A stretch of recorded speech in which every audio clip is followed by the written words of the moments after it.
ইসলামী bank news top 10। BNP chairperson Begum Khaleda Zia বলেছেন, পতিত ফ্যাসিবাদ গণ অভ্যুত্থানের অর্জনকে ধ্বংসের চক্রান্ত করছে। ইস্পাত কঠিন ঐক্য গড়ে তুলে ষড়যন্ত্র ব্যর্থ করে দেওয়ার আহ্বান। জাতীয় নির্বাচনের আগে স্থানীয় সরকার নির্বাচন হলে স্বৈরাচারের দোসররা পুনর্বাসিত হবে, বিএনপি এই ফাঁদে পা দেবে না বলেছেন বিএনপির ভারপ্রাপ্ত চেয়ারম্যান তারেক রহমান। বিএনপির বর্ধিত সভা ঘিরে সংসদ ভবন এলাকায় উৎসব মুখর পরিবেশ। ফ্যাসিবাদী আমলে দেশ ছিল অবরুদ্ধ বললেন বিএনপি মহাসচিব মির্জা ফখরুল ইসলাম আলমগীর।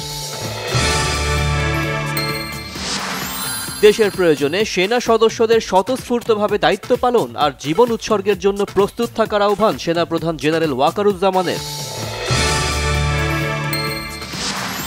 বিগত সরকারের আমলে চাকরিচ্যুত ও বাধ্যতামূলক অবসর দেয়া বিজিবি সদস্যদের চাকরিতে পুনর্বহালের দাবি ভুক্তভোগীদের।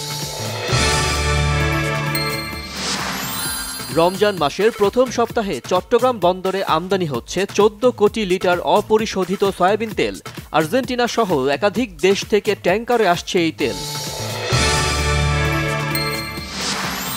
সরকার গঠিত উপদেষ্টা কমিটির সিদ্ধান্তে বেক্সিমকো ইন্ডাস্ট্রিয়াল পার্কের লে অফ করা 14টি কারখানা 28 ফেব্রুয়ারি থেকে বন্ধ ঘোষণা। 9 মার্চ থেকে পর্যায়ক্রমে বকেয়া পরিশোধ। 4 ইসরায়েলির দেহাবশেষের বিনিময়ে কোমায় চলে যাওয়া যুবক সহ 6 শতাধিক ফিলিস্তিনি মুক্ত। পশ্চিম তীরে দখলদার বাহিনীর ব্যাপক ধরপাকড়। যুক্তরাষ্ট্রে প্রেসিডেন্ট ডোনাল্ড ট্রাম্পের সভাপতিত্বে মন্ত্রিপরিষদের প্রথম বৈঠক অনুষ্ঠিত। গণছাঁটাইয়ের পক্ষে যুক্তি দিয়েছেন ইলন মাস্ক। ইংলিশ প্রিমিয়ার ফুটবলের পয়েন্ট টেবিলে শীর্ষস্থান সুসংহত করেই চলেছে লিভারপুল। ঘরের মাঠে নিউক্যাসলকে হারিয়েছে 2-0 গোলে।